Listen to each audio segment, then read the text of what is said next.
Okay, Chu tells me I have to do a wrap-up video for this, was it 5 weeks we did this class? Jeez, man, zipping right along.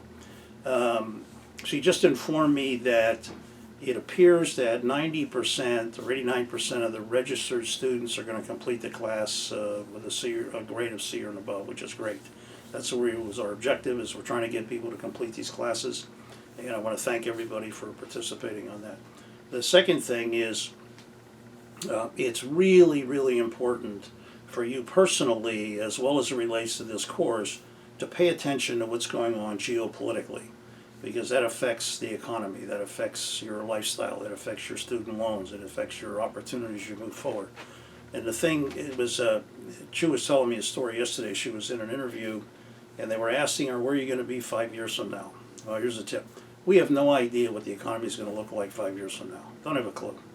What we know is we're not sure where it's going to be, which means the most important skill is your ability to adapt, your ability to think, your ability to make good judgments. Right? And I encourage you to not rush to make those judgments, to try to collect as much information as you can, try to get as many different points of view, and then go with what makes most sense for you, not what necessarily makes most sense for me. And so with our Sunday group of students that we work with here, one of the things that we spend a lot of time on is trying to understand what their natural strengths are.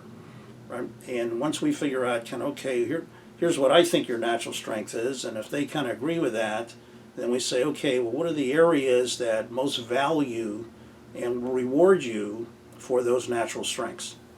So as an example, somebody who's an introvert and isn't comfortable talking to strangers, you wouldn't want to put them in a sales position, right? There's a lot of places people with introverts are very valuable. Strategic planning, as an example, is one of them, right? Or if, as an example, I've got a colleague that really doesn't like to interact with people. He basically said to me, look, just give me my assignment, let me go to my room, and they'll bother me for 8 hours, right? So, because everybody's wired a little bit differently,